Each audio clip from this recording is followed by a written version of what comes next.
आज हम दिल्ली पुलिस का 27 नवंबर 2020 को आफ्टरनून वाली शिफ्ट में जो पेपर हुआ था उसका सॉल्यूशन करेंगे। पिछली क्लास में हमने मॉर्निंग वाली शिफ्ट का सॉल्यूशन किया था। ऐसे ही जो टोटल 37 शिफ्ट में 37 पेपर हुए थे उनका पर डे एक पेपर सॉल्यूशन करेंगे, जिससे आपको आइडिया रहे कि इस बार किस टाइप के क्वेश्चन, किस टॉपिक से कितने, किस लेवल के कितने क्वेश्चन पूछे जाएंगे। और इन सेट्स की पीडीएफ चाहिए तो आप नीचे डिस्क्रिप्शन में टेलीग्राम और व्हाट्सएप का लिंक दिया हुआ है, वहां से आप डाउनलोड कर सकते हैं। ये एसएससी की साइट से ऑफिशियल पेपर डाउनलोड किए हुए हैं। प्रत्येक क्वेश्चन की व्याख्या मैं आपको करता हुआ चलूंगा, जिससे कि आपका एक क्वेश्चन से रिलेटेड बाकी क्वेश्चन जो बनेंगे वो आप आसानी से सॉल्व कर सकते हैं। चलिए शुरू करते हैं। और हाँ, अगर आपको पर डे वीडियो सॉल्यूशन चाहिए बाकी सारे सेट्स के तो इस चैनल को सब्सक्राइब कर लेना। चलिए वीडियो शुरुआत करते हैं। चलिए पहला क्वेश्चन, वेसर शब्द निम्नलिखित में से किससे संबंधित है? जो वेसर शब्द है वो मंदिर वास्तुकला से संबंधित है, क्योंकि वेसर शब्द है जो द्रविड़ शैली और नागर शैली, जो मंदिर बनाने की जो शैलियां होती हैं, द्रविड़ शैली और नागर शैली, उसी का मिश्रित रूप को ही वेसर शैली कहते हैं। वेसर शैली भारतीय हिंदू स्थापत्य कला की 3 में से एक शैली है। नागर और द्रविड़ शैली के मिश्र रूप को वेसर या बेसर शैली की संज्ञा दी गई है। यह विन्यास में द्रविड़ शैली का तथा रूप में नागर जैसा होता है। इस शैली के मंदिर विंध्य पर्वतमाला से कृष्णा नदी के बीच में निर्मित है। जो हमारा वेसर शैली होती है उसका जो विन्यास होता है वो तो द्रविड़ शैली का जैसा होता है, और जो रूप होता है वो नागर जैसा है। लंबाई चौड़ाई में तो द्रविड़ शैली का, और रूप जो आकार होता है उसमें नागर जैसा होता है। जैसे कि चित्र में दिया हुआ है, ये हमारा नागर शैली हो गया, ये हमारा द्रविड़ शैली हो गया, और इन दोनों का कंबाइन ये हमारा वेसर शैली हो गया। क्वेश्चन नंबर 2, मृदा की नमी बनाए रखने के लिए जैविक पदार्थ की एक परत से अनावृत भूमि को ढकने की प्रक्रिया को काली जगह कहा जाता है। तो इसको मल्चिंग या मुल्चिंग कहा जाता है। मल्चिंग मिट्टी की नमी को बनाए रखने के लिए नंगे जमीन को कार्बनिक पदार्थों की एक परत के साथ कवर करने की प्रक्रिया है। जैसे कि आजकल हम खेतों में देखते हैं इस टाइप से, जैसे चित्र में दिया हुआ है, आजकल हम जो कार्बनिक एक परत चढ़ाई जाती है, जो खेत को जुताई करने के बाद उस पर कार्बनिक पन्ने के नीचे हम कार्बनिक परत चढ़ाई जाती है, इसी को मल्चिंग या मल्चिंग कहते हैं। क्वेश्चन नंबर 3, दीघ निकाय के प्रवचनों का एक संग्रह है। जो दीघ निकाय है वह किसके प्रवचनों का एक संग्रह है? तो वह बौद्ध धर्म के प्रवचनों का एक संग्रह है। इसका आंसर हो जाएगा 2, बौद्ध धर्म। दीघ निकाय बौद्ध ग्रंथ के त्रिपिटक के सूत पिटक का प्रथम निकाय है। जो बौद्ध ग्रंथ के त्रिपिटक थे उसमें सूत पिटक का प्रथम निकाय है। दीघ निकाय में कुल 34 सूत्र हैं। यह लंबे सूत्रों का संकलन है। इन सूत्रों के आकार दीर्घ है, इसलिए इस निकाय को दीघ निकाय कहा जाता है। जैसे कि चित्र में दिया हुआ है दीघ निकाय का पुस्तक। क्वेश्चन नंबर 4, अगस्त 2020 में निम्नलिखित में से किस खिलाड़ी को राजीव गांधी खेल रत्न से सम्मानित किया गया था? ये उस टाइम करंट से रिलेटेड क्वेश्चन था। करंट से रिलेटेड क्वेश्चन 15 से 20 क्वेश्चन हर शिफ्ट में पूछे गए थे, इसलिए करंट बहुत इंपॉर्टेंट है। इसलिए इस साल 1 जनवरी 2023 से लेकर जब तक एग्जाम नहीं हो जाते तब तक ये करंट अफेयर्स आपको रेडी करना है। चलिए इसका आंसर हो जाएगा मनिका बन्ना। ये मनिका बन्ना है, और इनके बारे में थोड़ा और जान लेते हैं।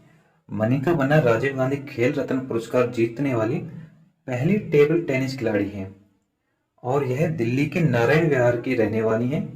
वह भारत में शीर्ष क्रम की टेबल टेनिस खिलाड़ी हैं और फरवरी 2022 तक दुनिया में 50वें स्थान पर हैं।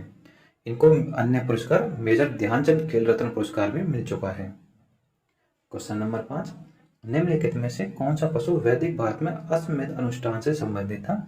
इसमें क्वेश्चन में आंसर दिया हुआ है अश्वमेध मतलब घोड़ा, अश्व मतलब घोड़ा, तो वह कौन सा पशु है? घोड़ा।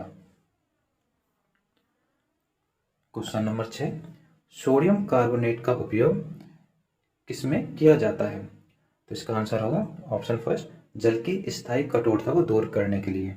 सोडियम कार्बोनेट के बारे में थोड़ा और जान लेते हैं। सोडियम कार्बोनेट एक अकार्बनिक यौगिक है जिसका रासायनिक सूत्र Na2CO3 होता है। इसे धोवन सोडा या धोने का सोडा भी कहते हैं।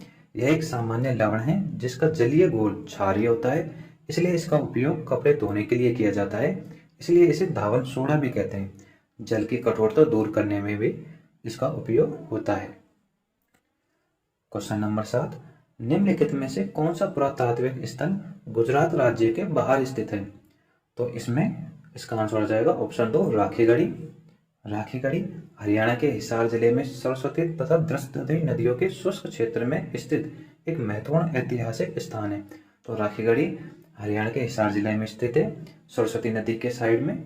और राखीगढ़ी सिंधु घाटी सभ्यता का भारतीय क्षेत्रों में धोलावीरा के बाद दूसरा विशालतम स्थल है। धोलावीरा कहाँ पे है? गुजरात में।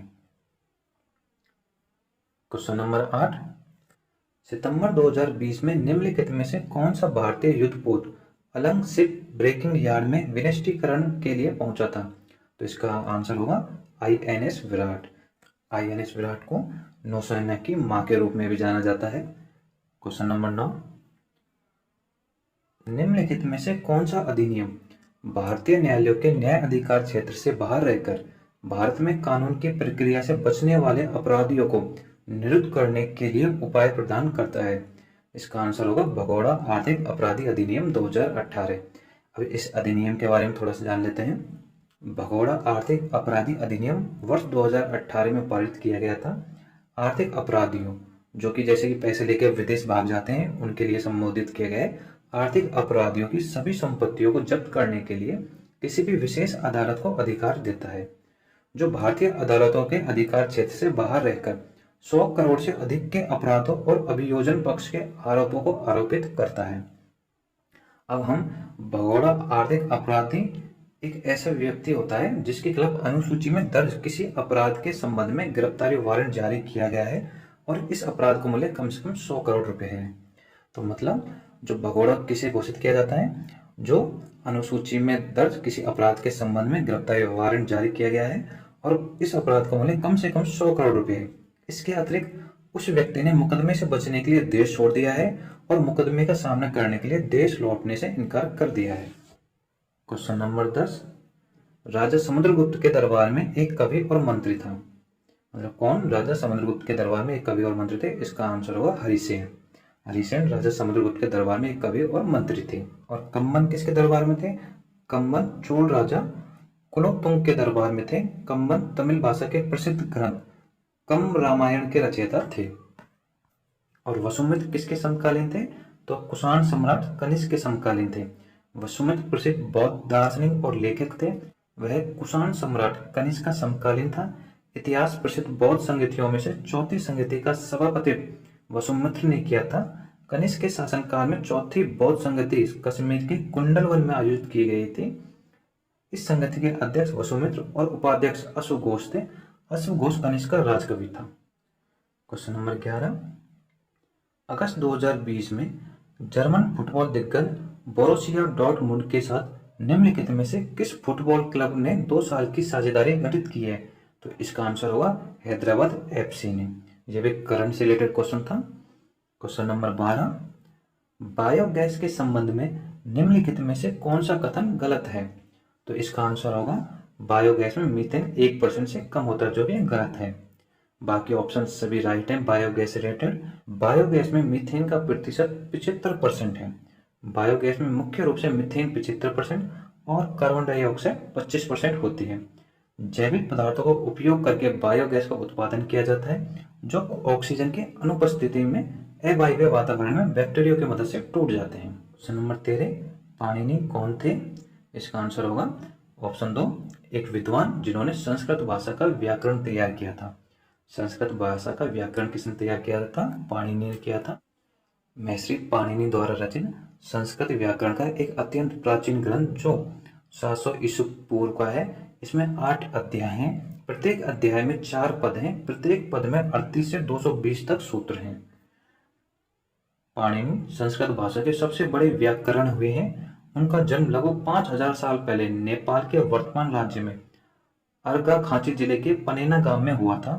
उनका जन्म इसी गांव में हुआ था, इसलिए इस गांव का नाम पाणिनि के नाम पर पड़ा। इन्होंने एक व्याकरण ग्रंथ की रचना की जो 4 भागों में लिखा गया है। इन्हें संस्कृत के पिता भी कहा जाता है, महर्षि पाणिनि, जैसे कि आपको चित्र में दिखाया हुआ है। क्वेश्चन नंबर 14, निम्नलिखित में से कौन सा कथन गलत है?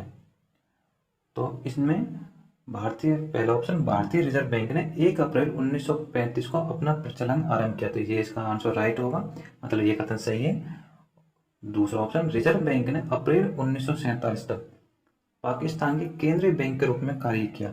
यह ऑप्शन गलत है, इसका मतलब इसका आंसर ये ऑप्शन दूसरा हो जाएगा, क्योंकि रिजर्व बैंक ने 1948 तक पाकिस्तान के केंद्रीय बैंक के रूप में कार्य किया था। और तीसरा ऑप्शन देखना, भारतीय रिजर्व बैंक का 1949 में राष्ट्रीयकरण किया गया था। ये भी ऑप्शन सही है। भारतीय रिजर्व बैंक की स्थापना हिल्टन यंग आयोग की अनुशंसाओं के आधार पर की गई थी। ये भी आंसर सही है। चलिए हम आरबीआई के बारे में थोड़ा अच्छे से जान लेते हैं, कब क्या हुआ था। आरबीआई में 1933 में भारतीय संवैधानिक सुधारों पर श्वेत पत्र ने रिजर्व बैंक के निर्माण की सिफारिश की और विधानसभा में नया बिल पेश किया गया। 1934 में विधेयक पारित किया गया और गवर्नर जनरल की सहमति प्राप्त हुई। फिर 1935 में रिजर्व बैंक ने 1 अप्रैल को भारत के केंद्रीय बैंक के रूप में एक निजी शेयरधारकों के बैंक के रूप में 5 करोड़ रुपए की चुकता पूंजी के साथ परिचालन शुरू किया। 1942 में रिजर्व बैंक बर्मा का मुद्रा जारी करने वाला प्राधिकरण नहीं रहा।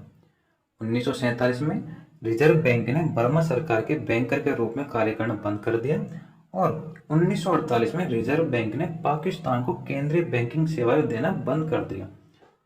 और 1949 में भारत सरकार ने रिजर्व बैंक अधिनियम 1948 के तहत रिजर्व बैंक का राष्ट्रीयकरण किया। 1935 में स्थापना के बाद भारतीय रिजर्व बैंक की कमान अब तक कुल 25 गवर्नर संभाल चुके हैं।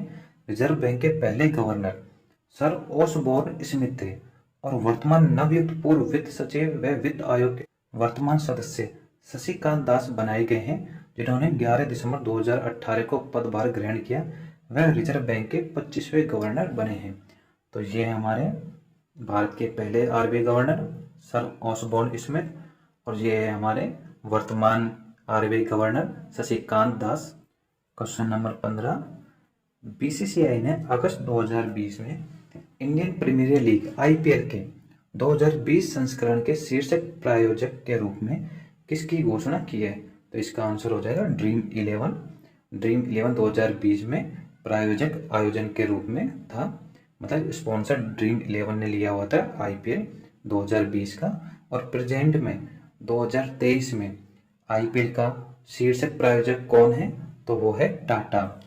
तो इस बार आईपीएल के टाइटल स्पॉन्सर इस बार टाटा है, जैसे कि आप चित्र में देख सकते हैं। और इस बार आईपीएल कौन जीती थी?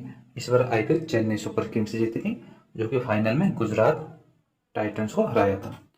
क्वेश्चन नंबर 16, एक तमिल पर्व जिसमें मंदिर की मूर्तियों को एक अनुष्ठानिक स्नान कराने के लिए एक जुलूस में एक जल निकाय तक ले जाया जाता है।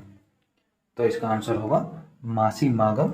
मासी मागम का त्योहार तमिल में मासी के महीने में मक्कम नक्षत्र के दौरान मनाया जाता है। मासी मागम का त्योहार आमतौर पर पूर्णिमा के दिन मनाया जाता है। मंदिरों की मूर्तियों का जुलूस मासी मागम के दिन निकाला जाता है। उन्हें स्नान के लिए समुद्र के किनारे, तालाब या झील में ले जाया जाता है। यह चेतना, शक्ति और विशालता का प्रतीक है। जबकि मोकपिन महोत्सव अरुणाचल प्रदेश के आलो जिले के मुख्य त्योहार है और इसी गैलो जनजाति द्वारा नए साल के रूप में मनाया जाता है। और वहीं ख्वादो कूट एक धन्यवाद समारोह के रूप में पिट समुदाय के प्रमुख त्योहारों में से एक है और यह मिजोरम का त्योहार है। तो ख्वादो कूट मिजोरम का त्योहार है और मोकपिन महोत्सव अरुणाचल प्रदेश का है और मासी मागम तमिल का है। क्वेश्चन नंबर 17, निम्नलिखित में से कौन सी नृत्य शैली हरियाणा से संबंधित है? तो इसका आंसर होगा फाग। फाग नृत्य हरियाणा का है। यह किसानों का एक मौसमी नृत्य है। यह एक मिश्रित नृत्य है, लेकिन कभी कभी केवल पुरुषों द्वारा किया जाता है। आमतौर पर फागुन के महीने में किया जाता है। हरियाणा के अन्य लोक नृत्य फागुन नृत्य, लूर नृत्य, ढाप नृत्य, गोगा नृत्य, खोरिया नृत्य, होली नृत्य है। वहीं वेलाकली केरल राज्य का नृत्य है और चैती उड़ीसा राज्य का नृत्य है। क्वेश्चन नंबर 18, द डिसाइपल चैतन्य तामड़े की एक पुरस्कार विजेता फिल्म है। तो मराठी में एक पुरस्कार विजेता फिल्म है। इसका आंसर हो जाएगा ऑप्शन 2 मराठी। द डिसिपल एक मराठी फिल्म है जिसका निर्देशन चैतन्य तम्हाने ने किया है। इसका कथानक भारतीय शास्त्रीय संगीत पर आधारित है। समापन समारोह के दौरान द डिसिपल ने वेनिस अंतर्राष्ट्रीय फिल्म महोत्सव में सर्वश्रेष्ठ पटकथा का पुरस्कार जीता है। यह महोत्सव में फिल्म को मिला दूसरा पुरस्कार है। इसे फेब्रिसेकी द्वारा दिए गए अंतर्राष्ट्रीय आलोचकों के पुरस्कार से भी सम्मानित किया गया था। 2020 में टोरंटो अंतर्राष्ट्रीय फिल्म महोत्सव के आधिकारिक चयन के बीच इस वर्ष भी द डिसिपल को एकमात्र भारतीय फिल्म के रूप में चुना गया था। क्वेश्चन नंबर 19, निम्नलिखित में से कौन सा शब्द गजल के शेरों को निरूपित करने के लिए प्रयुक्त शब्द नहीं है? तो इसका आंसर होगा मांड। गजल अरबी साहित्य की एक प्रसिद्ध काव्य शैली है। उर्दू गजल के नियमों के अनुसार गजल में माल्टा और मक्ता होना अनिवार्य है, वरना गजल अधूरी मानी जाती है। अब मतला क्या है? किसी गजल के पहले शेर को मतला कहा जाता है। मतला की दोनों पंक्तियों में काफिया और रथी शामिल होना चाहिए। मतला ताल और खंडन पैटर्न सेट करता है। और मक्ता गजल के अंतिम दोहे को मंत्र कहा जाता है। मक्ता में कवि का नाम या उपनाम रहता है। और रदीफ काफिया के तुकबंदी और इसके बाद आने वाले शब्द या शब्द रथीब कहलाते हैं। काफिया बदलता है लेकिन रथीब नहीं बदलता है। इसका स्वरूप जैसा है वैसे ही बना हुआ है। क्वेश्चन नंबर 20, केंद्रीय बजट 2020-21 में घोषित किसान रेल योजना के अंतर्गत प्रथम रेल परिवहन सेवा कब प्रारंभ हुई थी? तो केंद्रीय बजट 2020-21 में घोषित किसान रेल योजना के तहत उद्घाटन ट्रेन महाराष्ट्र और बिहार के बीच में चली थी। भारतीय रेलवे ने देवलाली महाराष्ट्र से दानापुर बिहार तक पहली किसान रेल शुरू की है। किसान रेल पहली बार बहु कमोडिट ट्रेनें हैं। प्रसिद्ध डिब्बों वाली इन ट्रेनों में कम समय में सब्जियों फलों जैसे खराब कृषि उत्पादों को बाजार में लाने में मदद मिलेगी। मतलब जो फल और सब्जियां जल्दी खराब हो जाती है तो ये डिब्बे शीत होते हैं, मतलब ठंडे डिब्बे होते हैं, जिससे ये जल्दी से खराब नहीं होते और इनको बाजार में जल्दी से लाया जा सकता है। यह सुनिश्चित करेगा कि कृषि उत्पाद देश के एक कोने से दूसरे कोने तक पहुंचे। ये ट्रेनें 2022 तक किसानों की आय को दुगना करने के लक्ष्य को पूरा करने की दिशा में एक कदम है। इनसे किसानों को काफी मदद मिलने की उम्मीद है, क्योंकि इन गाड़ियों का भाड़ा सामान्य गाड़ियों के पार्सल ट्रैफिक के अनुसार वसूला जाए। निम्न में से कौन सा शब्द शहद के उत्पादन से संबंधित है? तो शहद के उत्पादन से संबंधित शब्द है एपीकल्चर। क्वेश्चन नंबर 22, महापद्मानंद ने किस साम्राज्य पर शासन किया था? तो इसका आंसर होगा मगध पर। इसके बारे में थोड़ा सा जान लेते हैं। 345 से 321 ईसा पूर्व से उत्तरी भारत में मगध पर नंद राजवंश का शासन था।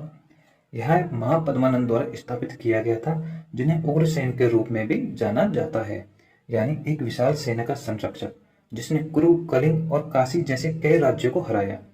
उन्हें प्राणों में सभी क्षत्रियों का नाश करने वाला भी कहा गया है।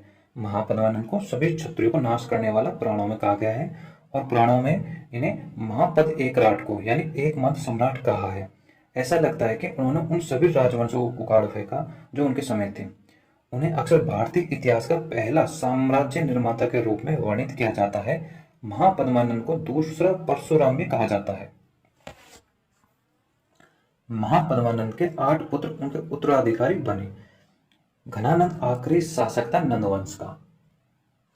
क्वेश्चन नंबर 23, आर्थिक सर्वेक्षण में आर्थिकी को भोजन की थाली से संबंधित करने के प्रयास में थालीनॉमिक्स की अवधारणा प्रस्तुत की गई थी।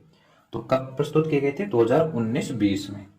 क्वेश्चन नंबर 24, त्रिपुरा का एक प्रमुख पर्व है जिसमें पालतू पशुओं के देवी देवताओं की पूजा की जाती है। तो त्रिपुरा का एक प्रमुख पर्व कौन सा है? गरिया पूजा। गरिया पूजा त्योहार यह त्रिपुरा में एक प्रमुख त्योहार है जो चैत्र महीने के अंतिम दिन आयोजित किया जाता है। जातीय जनजातीय त्रिपुरी और रिंगस द्वारा एक फसल उत्सव के रूप में मनाया जाता है। इस त्योहार में गरिया नृत्य भी किया जाता है। एक बांस का खम्भा जो पशुधन और धन के देवता भगवान गरिया का प्रतीक है, फूल और माला के साथ पूजा जाता है, जिन्हें प्रमुख सामग्रियों के साथ गरिया पूजा आयोजित की जाती है। वह है सूती धागे, चावल, रिचा, फोलचिक, राइस बियर, वाइन, मिट्टी के बर्तन, अंडे और वाइन। देवता के समक्ष मुर्गे की बलि दी जाती है और उनका आशीर्वाद प्राप्त करने के लिए भगवान के सामने मुर्गे का खून बहाया जाता है। यह पूजा 7 दिनों के लिए बैसाख आता है अप्रैल महीने में, तो बैसाख महीने के 7वें दिन आयोजित की जाती है। क्वेश्चन नंबर 25, कंडाली जिसे नेटल भी कहते हैं के पौधे की पत्तियां कौन सा अम्ल स्रावित करती है जिसे छूने पर पीड़ादायी डंक की अनुभूति होती है? तो कंडाली के पौधे की पत्तियां मेथेनोइक अम्ल स्रावित करती हैं। कंडाली पौधों में चुभने वाले पत्ते होते हैं जिनमें रसायनों का मिश्रण होता है। यदि कोई जानवर पत्तियों को छूता है तो चुभने वाले बाल त्वचा में रसायनों को भर देते हैं। कंडाली की पत्तियों के चुभने वाले बाल मेथेनोइक अम्ल भर देते हैं। कौन अपने पिता और बड़े भाई की मृत्यु के बाद थानेसर का राजा बना था? इसका आंसर होगा हर्षवर्धन। अपने पिता और बड़े भाई की मृत्यु के बाद हर्षवर्धन थानेसर का राजा बन गया था। वर्ष 600 ईस्वी में सम्राट हर्षवर्धन का उदय हुआ, जिनकी जीवनी हर्षचरित संस्कृत में उनके सौजन्य बाणभट्ट द्वारा लिखी गई थी। हर्षवर्धन के जीवन और चीनी यात्री जुआन जंग के वृत्तांतों की कहानी हर्षचरित में वर्णित है। अपने पिता और बड़े भाई की मृत्यु के बाद हर्षवर्धन थानेसर का राजा बन गया। उनके बहनोई कन्नौज के शासक थे और बंगाल के शासक द्वारा मारे गए थे। उन्होंने कन्नौज पर अधिकार कर लिया और फिर बंगाल पर कब्जा करके अपने बहनोई की मौत का बदला लिया। उसने मगध और बंगाल दोनों पर विजय प्राप्त की, लेकिन दक्कन में उसके अभियान को चालुक्य सम्राट पुलकेशिन द्वितीय ने रोक दिया। दक्कन में उसके अभियान को किसने रोक दिया था? चालुक्य सम्राट पुलकेशिन द्वितीय ने। क्वेश्चन नंबर 27, मैदानों के विषय में निम्नलिखित में से कौन सा कथन गलत है? आंसर होगा फर्स्ट, भारतीय गंगा का मैदान भारत का सबसे विरल जनसंख्या वाला क्षेत्र, यह गलत है। बाकी 3 ऑप्शन सही हैं, क्योंकि जो भारतीय गंगा का मैदान है वो सबसे सघन जनसंख्या वाला क्षेत्र है कि विरल। अब इससे रिलेटेड कुछ पॉइंट है वो देख लेते हैं। भारतीय गंगा का मैदान, जिसे उत्तर भारतीय मैदान भी कहा जाता है, भारतीय उपमहाद्वीप का एक व्यापक उत्तर मध्य भाग है जो ब्रह्मपुत्र नदी घाटी और गंगा नदी के संयुक्त डेल्टा से पश्चिम की ओर फैला हुआ है। इस क्षेत्र में उपमहाद्वीप के सबसे अमीर और सबसे घनी आबादी वाले क्षेत्र हैं, इसलिए पहला ऑप्शन गलत हो गया था। बाढ़ का मैदान किसी नदी या नाले के बगल की भूमि का समतल क्षेत्र होता है। यह नदी के किनारे से घाटी के बाहरी किनारों तक फैला होता है। नदी के तलछट के कारण बाढ़ के मैदान प्राकृतिक रूप से बहुत उपजाऊ हैं जो वहां जमा है। यह तलछट बाढ़ के मैदान पर बढ़ते पौधे के लिए अच्छा है, अतः कथन 2 भी सही होगा। समतल मैदान भूमि के बड़े हिस्से हैं, वे आमतौर पर समुद्र तल से 200 मीटर से अधिक ऊपर नहीं होते हैं, अतः कथन 3 भी सही है। पहाड़ियों और पहाड़ों से इन एजेंटों द्वारा कटाव द्वारा पानी, बर्फ, हवा, क्षरण या जमा द्वारा लावा बहने से मैदानों का निर्माण हो सकता है, अतः कथन 4 भी सही है। क्वेश्चन नंबर 28, प्रवासी रोजगार किसकी एक पहल है जो नौकरी के इच्छुक लोगों को उपयुक्त नियोक्ताओं से जोड़ने की आवश्यकता पूर्ति करती है? तो इसका आंसर है किसकी पहल है? ये सोनू सूद की पहल थी। सोनू सूद ने बेरोजगारों को रोजगार देने के लिए प्रवासी रोजगार मोबाइल ऐप उपलब्ध है। इस ऐप के माध्यम से श्रमिकों को देश भर में विभिन्न क्षेत्रों से सही नौकरी के अवसर खोजने में मदद मिलेगी। अभिनेता सोनू सूद ने इस प्रवासी रोजगार ऐप को लॉन्च किया है, जिससे कोविड-19 महामारी के बीच प्रवासियों को अपने घरों तक पहुंचने में मदद मिली है। प्रवासी रोजगार मोबाइल ऐप नौकरी खोजने के लिए सभी आवश्यक जानकारी और सही लिंक प्रदान करने के लिए एक मुफ्त ऑनलाइन मंच है। क्वेश्चन नंबर 29, काल्पनिक कस्बा मालगुड़ी किसके द्वारा लिखित कहानियों में वर्णित किया गया है? तो इसका आंसर होगा R.K. नारायण। R.K. नारायण अपनी पुस्तक मालगुड़ी डेज के लिए प्रसिद्ध हैं। यह पुस्तक 32 छोटी कहानियों का संग्रह है। कहानियां एक काल्पनिक शहर मालगुड़ी में घटित होती है और हर कहानी उस युग में भारत के आम आदमी के सामने आने वाली सामान्य समस्या के बारे में बताती है। इंडियन थॉट पब्लिकेशन ने इसे 1943 में प्रकाशित किया। हालांकि पेंगुइन क्लासिक्स ने 1982 में भारत के बाहर इस पुस्तक को फिर से प्रकाशित किया। इस पुस्तक की इतनी लोकप्रियता हासिल की कि कुछ कहानियों को निर्देशक और अभिनेता शंकर नाग द्वारा टीवी पर प्रसारित किया गया। वह मुल्क राजा आनंद और राजा राव के साथ अंग्रेजी में प्रारंभिक भारतीय साहित्य के एक प्रमुख लेखक थे। R.K. नारायण के अन्य पुस्तक the guide, Swami and friends, the bachelor of arts, the dark room, the English teacher, mister Sampath, next Sunday, my dateless diary, my days. अब R.K. नारायण के बारे में थोड़े जान लेते हैं। R.K. नारायण 1986 से 1992 तक संसद राज्यसभा के सदस्य के रूप में कार्य किया। उन्हें 2001 में पद्म विभूषण से सम्मानित किया गया था। क्वेश्चन नंबर 30, भारतीय दंड संहिता की धारा गैर कानूनी सभा हेतु दंड से संबंधित है।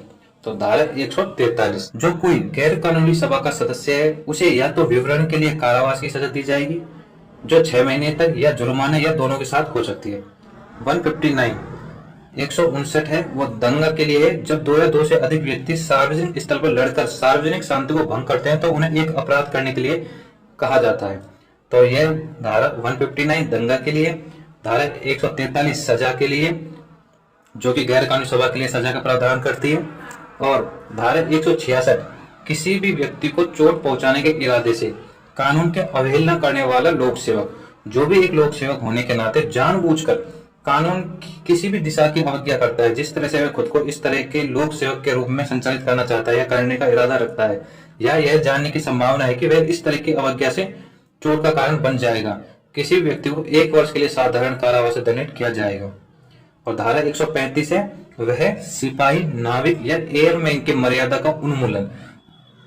क्वेश्चन नंबर 31, तृतीयक उपभोक्ता खाद्य श्रृंखला में कौन से पोषक स्तर बनाते हैं? जो तृतीयक उपभोक्ता होता है वो चौथा पोषक स्तर बनाते हैं। तृतीयक उपभोक्ता एक जानवर है जो प्राथमिक उपभोक्ताओं और माध्यमिक उपभोक्ताओं को खाकर अपना पोषण प्राप्त करता है। तृतीयक उपभोक्ता मांसाहारी शिकारी होते हैं, हालांकि वे सर्वाहारी भी हो सकते हैं, जो ऐसे जानवर हैं जो मांस और पौधे दोनों की सामग्री पर भोजन करते हैं। वे कभी कभी कई अलग अलग जानवरों और यहाँ तक कि पौधों को भी खा सकते हैं। तृतीयक उपभोक्ता कुछ उदाहरणों में शिकार, बड़ी बिल्लियां और लोमड़ियों के पक्षी शामिल हैं। क्वेश्चन नंबर 32, 2020-21 के अनुसार कृषि लागत एवं मूल्य आयोग के लिए न्यूनतम समर्थन अनुशंसित नहीं करता है। तो किसके लिए नहीं करता है? अलसी के लिए नहीं करता है। क्वेश्चन नंबर 33, भारतीय जनगणना 2011 में जनसंख्या में हुई प्रतिशत वृद्धि 2000 की तुलना में लगभग कितनी प्रतिशत वृद्धि हुई है? तो ये आज का आंसर होगा 17.5%। 2001 और 2011 की जनगणना के बीच भारत की जनसंख्या में पिछले दशक में 21.5% की तुलना में इस बार 17.7% की वृद्धि हुई। इस दशक के दौरान प्रमुख राज्यों में बिहार राज्य में जनसंख्या में सबसे अधिक दशकीय वृद्धि दर्ज की गई है, यानी 25.4%, जबकि 14 राज्य और केंद्र शासित प्रदेशों में 20% से अधिक की जनसंख्या वृद्धि दर्ज की गई है। 2001 से 2011 तक तत्कालीन गृह मंत्री सुशील कुमार शिंदे द्वारा जारी अंतिम जनगणना के अनुसार 1 मार्च 2011 तक भारत की कुल जनसंख्या 1,21,07,26,932 या 121 करोड़ यानी कुल जनसंख्या में 18.196 करोड़ व्यक्तियों की वृद्धि हुई है। क्वेश्चन नंबर 34, विश्व मौखिक स्वास्थ्य दिवस प्रतिवर्ष कब मनाया जाता है? तो 20 मार्च को विश्व मौखिक स्वास्थ्य के बारे में जागरूकता बढ़ाने के लिए 20 मार्च को विश्व मौखिक स्वास्थ्य दिवस मनाया जाता है। विश्व मौखिक स्वास्थ्य दिवस FDI वर्ल्ड डेंटल फेडरेशन द्वारा आयोजित किया जाता है और दुनिया भर में मनाया जाता है। 2007 में यह पहली बार घोषित किया गया था और मूल रूप से पहली बार 12 सितंबर को FDI संस्थापक डॉक्टर चार्ल्स गोल्डन के जन्मदिन पर मनाया गया था। 2013 तक अभियान पूरी तरह से सक्रिय नहीं था और सितंबर में होने वाले FDI वर्ल्ड डेंटल कांग्रेस के साथ संघर्ष से बचने के लिए तारीख को बदलकर 20 मार्च कर दिया गया था। क्वेश्चन नंबर 35, भारतीय दंड संहिता के अंतर्गत यदि कोई व्यक्ति आत्महत्या करने का प्रयास करेगा तो उसे साधारण कारावास से दंडित किया जाएगा, जिसे कितने वर्ष तक बढ़ाया जा सकता है या फिर आर्थिक दंड या दोनों से दंडित किया जाएगा? तो इसका आंसर होगा 1 वर्ष तक बढ़ाया जा सकता है। भारतीय दंड संहिता 1860 की धारा 309 में कहा गया है, जो कोई भी आत्महत्या करने का प्रयास करता है और इस तरह के अपराध के लिए कोई कार्य करता है तो उसे 1 वर्ष तक के लिए साधारण कारावास या जुर्माना या दोनों के साथ दंडित किया जाएगा। 2020 में अंतर्राष्ट्रीय मुद्रा कोष ने भारतीय अर्थव्यवस्था में कितने प्रतिशत संकुचन का अनुमान व्यक्त किया था? एक उस टाइम करंट से रिलेटेड क्वेश्चन था, तो इसका आंसर होगा 4.50। क्वेश्चन नंबर 27, मानवता हेतु गुलबैगियन पुरस्कार 2020 किसको प्रदान किया गया था? तो इसका आंसर होगा ग्रेटा थुनबर्ग। वह एक स्वीडिश पर्यावरण कार्यकर्ता है। जो ग्रेटा थनबर्ग है वह स्वीडिश का है और एक पर्यावरण कार्यकर्ता है। 1 मिलियन यूरो की पुरस्कार राशि के साथ उन्हें मानवता के लिए गुलबैगियन पुरस्कार 2020 से सम्मानित किया गया। यह पुरस्कार 1956 में स्थापित किया गया था। ग्रेटा थनबर्ग है, उन्हें अंतर्राष्ट्रीय बाल शांति पुरस्कार 2019 से भी सम्मानित किया गया था। निम्नलिखित में से कौन सा कथन गलत है? तो इनमें बाकी 3 ऑप्शन सही हैं, लेकिन ऑप्शन 2 दोमट मृदा का उपयोग घट, खिलौने और मूर्ति बनाने के लिए किया जाता है, यह ऑप्शन गलत है। बाकी 3 ऑप्शन, फर्स्ट ऑप्शन रेतीली मृदा में पानी का रिसाव दर सबसे अधिक और चिकनी मृदा में सबसे कम होती है, ये बिल्कुल सही है। और ऐसे ऑप्शन तीसरा, चिकनी और दोमट मृदाएं गेहूं, चना और धान उगाने के लिए उपयुक्त होती है, बिल्कुल सही है। ऑप्शन चौथा, कपास रेतीली दोमट मृदा में पाई जाती है, ये भी सही है। दोमट मिट्टी में बहुत अधिक आर्द्रता होती है और यह अधिकांश बगीचे के पौधों के लिए उपयुक्त होती है और अच्छी तरह से जल निकासी भी करती है ताकि जड़ों तक पर्याप्त हवा पहुंच सके। लेकिन और खिलौने, बर्तन और मूर्ति बनाने के लिए मृण्मय मिट्टी का उपयोग किया जाता है, क्योंकि चिकनी मिट्टी में मृण्मय मिट्टी, चिकनी मिट्टी में दोमट, रेत या गाद की तुलना में सबसे अधिक जल धारण क्षमता होती है। क्वेश्चन नंबर 39, मुस्लिम महिला अधिनियम जो वैवाहिक अधिकारों को संरक्षण करते हैं वह अधिनियम मुस्लिम महिला अधिनियम 19 सितंबर खारिज को प्रभावी हुआ था। तो किस वर्ष प्रभावी हुआ था? 2018 में। मुस्लिम महिला विधेयक जो अधिनियम है 2019 को कानून और न्याय मंत्री श्री रविशंकर प्रसाद द्वारा लोकसभा में पेश किया गया था। विधेयक ने तलाक की सभी घोषणाएं की जिनमें लिखित या इलेक्ट्रॉनिक रूप में शामिल है शून्य होना और अवैध होना। बेसिकली ये विधेयक महिलाओं में जो मुसलमानों में होता है 3 तलाक का, उससे रिलेटेड है। क्वेश्चन नंबर 40, अगस्त 2020 तक की स्थिति के अनुसार ग्राहम रीड भारतीय पुरुषों की किस टीम के मुख्य कोच हैं? तो ये हॉकी टीम के मुख्य कोच हैं। ग्राहम रीड ऑस्ट्रेलिया के हैं। क्वेश्चन नंबर 41, निम्नलिखित में से कौन सा आर्थिक गतिविधियों के द्वितीय क्षेत्र के अंतर्गत आता है? तो इसका आंसर होगा चीनी कारखाना। चीनी कारखाना आर्थिक गतिविधियों के द्वितीय क्षेत्र के अंतर्गत आता है। इसके कुछ की पॉइंट्स हैं, वो देख लेते हैं। द्वितीय क्षेत्र में कच्चे माल, खाद विनिर्माण, कपड़ा निर्माण और उद्योग के द्वितीय प्रसंस्करण शामिल है। अर्थव्यवस्था के द्वितीय क्षेत्र में वे आर्थिक क्षेत्र शामिल है जो एक तैयार उपयोग योग्य उत्पाद बनाते हैं। विनिर्माण, निर्माण और बिजली, गैस और जलापूर्ति, ये इसके एग्जाम्पल हैं। कुछ एडिशनल इंफॉर्मेशन देख लेते हैं कि प्राथमिक क्षेत्र में कौन सी गतिविधि आती है, द्वितीयक में कौन सी, तृतीयक में कौन सी। तो प्राथमिक क्षेत्र में कृषि, वानिकी, पशुपालन, मछली पालन, मुर्गी पालन और खनन।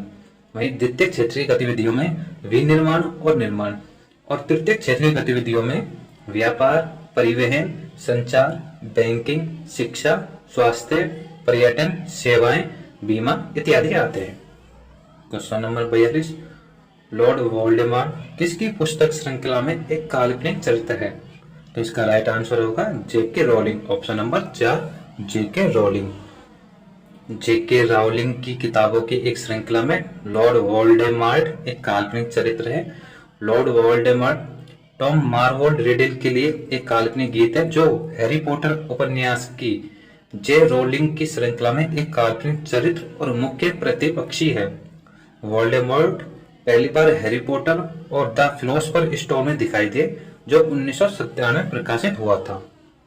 बैंकिंग विनियमन अधिनियम 1949 की धारा 25 के अंतर्गत प्रत्येक तिमाही के अंतिम शुक्रवार को व्यवसाय की समाप्ति पर या शुक्रवार को सार्वजनिक अवकाश होने की स्थिति में पूर्ववर्ती कार्य दिवस के व्यवसाय की समाप्ति पर प्रत्येक बैंकिंग कंपनी की भारत में परिसंपत्तियां भारत में इसकी मांग और समय देयताओं के कम से कम नहीं होनी चाहिए। तो वह 75% से कम नहीं होनी चाहिए। ऑप्शन 3 राइट आंसर होगा। इसके कुछ की पॉइंट्स को पढ़ लेते हैं। प्रत्येक तिमाही के अंतिम शुक्रवार को व्यवसाय के करीब हर बैंकिंग कंपनी की भारत में संपत्ति या उस शुक्रवार को निगोशिएबल इंस्ट्रूमेंट एक्ट 1881 के तहत एक सार्वजनिक अवकाश है। व्यवसाय के करीब पूर्ववर्ती कार्य दिवस 75% से कम नहीं होगा। क्वेश्चन नंबर 44, कावेरी द्रोणी भारतीय राज्य तमिलनाडु, कर्नाटक और किस में स्थित है?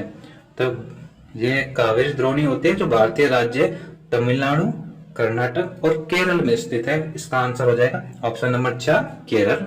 कावेरी नदी को दक्षिण की गंगा कहा जाता है। यह नदी पश्चिमी घाट के ब्रह्मगिरी पर्वत से निकलती है और 3 राज्य कर्नाटक, तमिलनाडु और केरल से होकर बंगाल की खाड़ी में मिल जाती है। कावेरी नदी को दक्षिण भारत की गंगा के रूप में भी जाना जाता है और इसकी लंबाई 800 किलोमीटर है। क्वेश्चन नंबर 45, निम्नलिखित में से कौन सा शब्द नदियों से संबंधित नहीं है? इसका आंसर हो जाएगा फर्स्ट उत्खंड, जबकि नदियां जलप्रपात भी बनाती है, विसर्ग भी बनाती है और वितरिका भी बनाती है। क्वेश्चन नंबर 46, भारत की संविधान सभा में मौलिक अधिकारों, अल्पसंख्यकों एवं जनजातीय व बहिष्कृत क्षेत्रों से संबंधित सलाहकार समिति के अध्यक्ष थे। तो इसके अध्यक्ष कौन थे?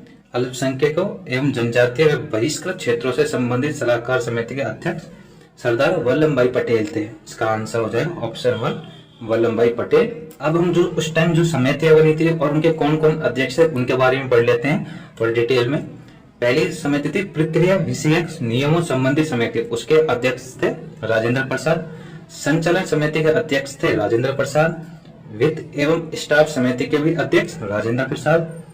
प्रत्यय पत्र संबंधी समिति के अध्यक्ष थे अल्लादी कृष्ण स्वामी अय्यर। आवास समिति के अध्यक्ष थे बी पट्टाभी सीतारामैया।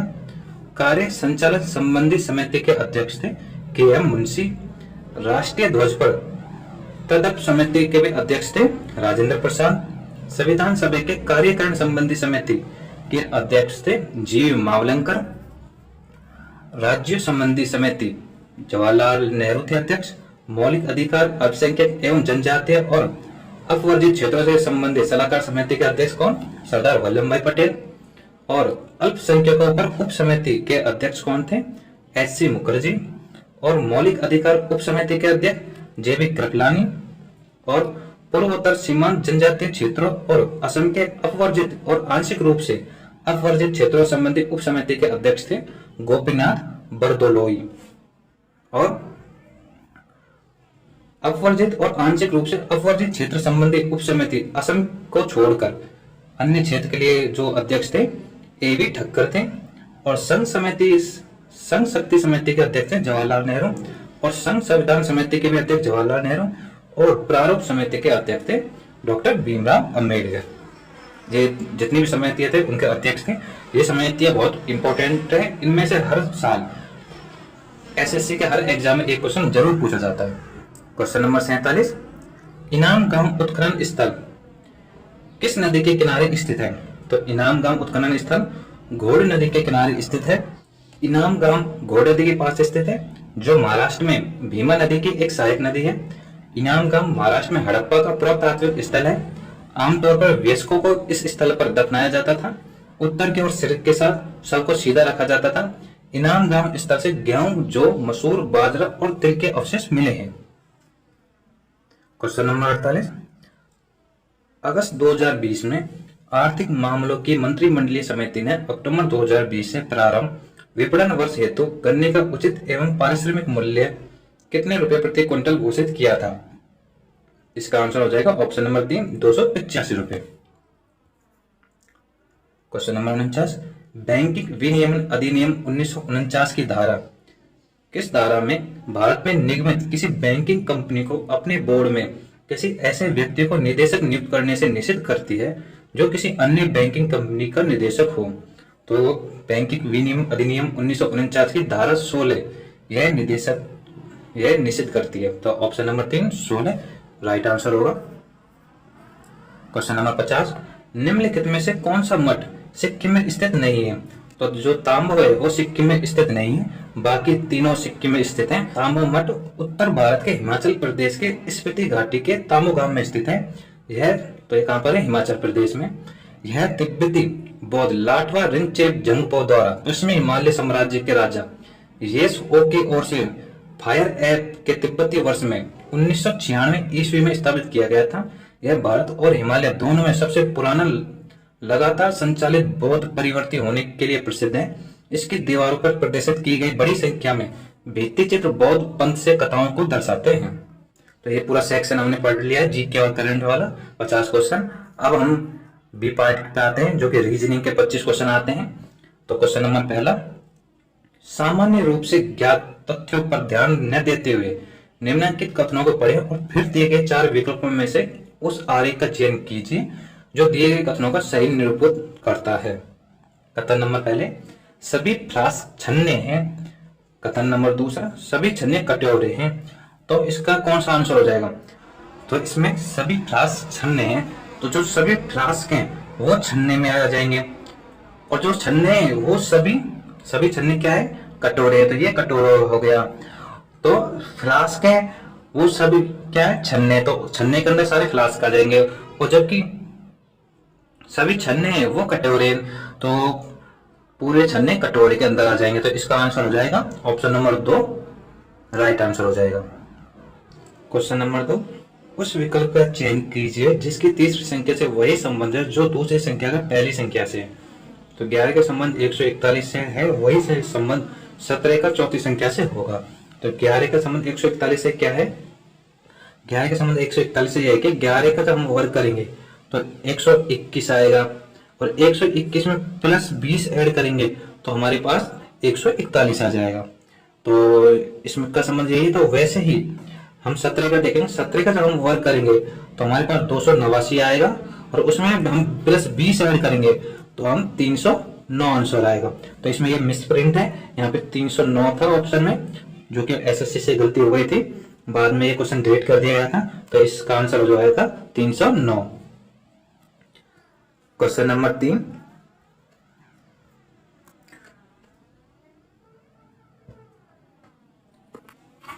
उस विकल्प का चयन कीजिए जिसकी आकृति सी से वही संबंध है जो आकृति बी का आकृति ए से है। तो इसमें हम थोड़ा सा गौर करके देखेंगे कि बी का ए से क्या संबंध है, कि जो इसमें ये तीर के निशान है, ये तीर के निशान है, तो इसमें ये दोनों उल्टे हो गए दोनों साइड से, और ये दाएं की तरफ 90 डिग्री घूम गया है पूरा, ये सीधा खड़ा था लेकिन ये यहाँ पे 90 डिग्री घूम गया है, और बाकी सेम की सेम है। अब ऐसे ही हम इसमें तीसरे ऑप्शन का चौथे से वही संबंध आ जाएगा। अब इसमें जो तीसरा होगा ये 90 डिग्री घूम जाएगा, तो इसका जो एंगल बनेगा, जो ऐसे एंगल बनेगा, और जो इसके तीर के निशान है वो उल्टे हो जाएंगे। तो एक साइड को सीधा क्रॉस वाला तीर निशान है तो ये उल्टा हो जाएगा, और एक साइड को इस टाइप का क्रॉस हो जाएगा, और बाकी सेम की सेम रहेगा। तो ये ऑप्शन कहाँ है इसका, ऑप्शन नंबर 3 में ये रहा। तो इसका आंसर हो जाएगा ऑप्शन नंबर 3। नेक्स्ट क्वेश्चन की बात करते हैं। क्वेश्चन नंबर 4, निम्नलिखित 4 आकृतियों में से 3 में से एक विशिष्ट प्रकार की समानता है और एक असंगत है, उस असंगत आकृति का चयन कीजिए। तो इस आकृति में हम देखेंगे कि ये 5 कोण है, तो इसके ऊपर ये 5 डॉट डॉट के 5 डॉट हैं, इसे इसमें 4 कोण है तो ऊपर भी 4 डंडे हैं, और इसमें 5 कोण है लेकिन इसमें 4 ऊपर डंडे हैं, इसलिए इसका आंसर थर्ड ऑप्शन हो जाएगा। इसमें नीचे वाले चौथे ऑप्शन देखें, इसमें भी 4 कोण है और ऊपर 4 डंडे हैं, तो इसका आंसर तीसरा हो जाएगा जो इनसे भिन्न है। क्वेश्चन नंबर 5, एक सैनिटाइजर की बोतल के विक्रय मूल्य में 185 की वृद्धि हो जाती है तो 26% की हानि और 24% के लाभ में बदल जाती है। वस्तु का क्रय मूल्य ज्ञात कीजिए। कि जब एक सैनिटाइजर की बोतल के विक्रय मूल्य में 185 की वृद्धि हो जाती है तो 26% की हानि 24% के लाभ में बदल जाती है। तो वस्तु का विक्रय मूल्य ज्ञात कीजिए। तो इसका आंसर होगा ऑप्शन नंबर पर 370। कैसा है वो देख लेते हैं। जैसे कि डायग्राम दिया हुआ है कि माना कि क्रय मूल्य 100% है और हानि कितनी हो रही थी, पहले 26% की हो रही थी, और जब 185 रुपए विक्रय मूल्य में 185 रुपए ऐड कर देते हैं तो 26% की हानि 24% लाभ में बदल जाती है। तो 185 किसके बराबर हो जाएगी, 26% हानि प्लस 24% लाभ, तो टोटल कितना हो गया 50% इक्वल टू कितना हो जाएगा 185। 1% कितने हो जाएगा 185 बटे 50, तो 100% क्रय मूल्य निकालना है तो 100% बराबर 185 बटे 50 इंटू 100 कैलकुलेशन करेंगे तो इसका आंसर हो जाएगा 370 रुपये। क्वेश्चन नंबर 6, 1 2 3 4 में से उस बॉक्स का चयन कीजिए जो कागज की दी गई शीट से निर्मित बॉक्स के समान है। तो इसमें हम देखेंगे ये एक तरह के पासा हो गया है, तो इसके अपोजिट में ये आएगा और प्लस का, और जो प्लस का अपोजिट है उसके अपोजिट में ये आएगा और ये इसके अपोजिट में आएगा। तो अब ऑप्शन में देख लेते हैं। तो इसमें जो अपोजिट है वो एक फलक पे, जो हमको एक फलक पे दिखाई नहीं देनी चाहिए, तो इसमें भी सही है, ये भी सही है और ये भी सही है, ये भी सही है, क्योंकि चारों अपोजिट में 4 ब्लैंक हैं। तो इसमें 2 ब्लैंक, इसमें 1 है, इसमें भी 1 है, इसमें भी 1 है, तो तीनों ब्लैंक एक साथ नहीं दिख रहे, इसलिए option number A 4 option right हो जाएंगे। क्वेश्चन नंबर 7, एक पासे की 4 भिन्न भिन्न स्थितियां दर्शाई गई हैं। विकल्पों में से उस प्रतीक का चयन कीजिए जो प्रतीक परसेंट वाले पृष्ठ के विपरीत पृष्ठ पर होगा। तो इसमें हम देखेंगे कि जो ये परसेंट है इसके विपरीत में कौन सा आएगा, इसके विपरीत में प्लस माइनस नहीं हो सकता, हैश नहीं हो सकता, एट द रेट नहीं हो सकता और स्टार भी नहीं हो सकता, तो बचा कौन सा, एंड बचा, तो इसका आंसर हो जाएगा एंड। तो प्लस माइनस नहीं आ सकता, एक ही फलक पे दिख रहे हैं, स्टार भी ये दिख रहा है तो ये भी स्टार नहीं हो सकता और एट द रेट भी नहीं हो सकता, तो इसका आंसर हो जाएगा एंड। क्वेश्चन नंबर 8, उस वेन आरेख का चयन कीजिए जो निम्नलिखित वर्गों के मध्य संबंध का सर्वश्रेष्ठ निरूपण करता है। तो कॉर्नफ्लेक्स किसको बोलते हैं, जो हमें पॉपकॉर्न होते हैं, जीरा और बैंगन। अब हम देखेंगे तीनों अलग अलग चीजें हैं, तो इसका जो डायग्राम बनेगा वो 3 गोले बन जाएंगे अलग अलग, न कि ज्वाइंट हुए। तो हम देख लेते हैं 3 गोले किस ऑप्शन में, तो ये रहा हमारा option number 3 right answer. Question number 9, उस विकल्प का चयन कीजिए जिसमें दी गई आकृति अंतर्निहित है, घुमाने की अनुमति नहीं है। तो इसमें साफ साफ दिख रहा है ऑप्शन नंबर 2 में कि जो हमारा जो ये हमारा है, ये सीधा सीधा ये बन रहा है, ये बन रहा है, ये। तो इसका आंसर कौन सा था, ऑप्शन नंबर 2 में ये सेम की सेम डायग्राम दिख रहा है। क्वेश्चन नंबर 10, उस विकल्प का चयन कीजिए जिसका तीसरे शब्द से वही संबंध है जो दूसरे शब्द का पहले शब्द से। तो स्वेटर ऊन से बनता है, तो चौक किससे बनता है, चूना पत्थर से। इसका ऑप्शन 4 चूना पत्थर राइट आंसर हो जाएगा। क्वेश्चन नंबर 11, उस विकल्प का चयन कीजिए जिसकी आकृति सी से वही संबंध है जो आकृति बी का आकृति ए से। तो इसको हम देखते हैं। अब इसमें ये वाली जो बोतल है ये 90 डिग्री राइट की तरफ घूम गई इसमें, तो ऐसे ही हमारे यहाँ पे देखेंगे कि जो ये वाली थर्ड में जो बोतल है तो ये भी 90 डिग्री राइट की तरफ घूम जाएगी। तो इसमें ऑप्शन कौन से में, तो इसमें नहीं है, इसमें ये 90 डिग्री राइट की तरफ घूम रही है, क्योंकि इसमें लेफ्ट की तरफ घूमी है बोतल। अब हम दूसरा किसी चीज को पढ़ते हैं, जो ये हमारा ये डैश साइड ये उल्टा हो गया, ये एकदम उल्टा हो गया इसमें, तो हमारी ये एल शेप है तो ये उल्टी हो जाएगी, तो उल्टा होगा तो हमारा जो एल शेप बनेगा तो ये वाला बनेगा, नहीं कि ये वाला। तो ऑप्शन इसमें 2 राइट आंसर हो जाए। क्वेश्चन नंबर 12, उस विकल्प का चयन कीजिए जिसमें दी गई आकृति अंतर्निहित है। तो इसमें जो सीधा सीधा दिख रहा है हमको, जो ये वाला फिगर है जो हमको यहाँ पे ऑप्शन नंबर 1 में ही नजर आ रहा है, ऑप्शन नंबर 1 में ये और ये, तो इसका आंसर हो जाएगा ऑप्शन नंबर 1। क्वेश्चन 12 का option number 1 right answer. Question number 13,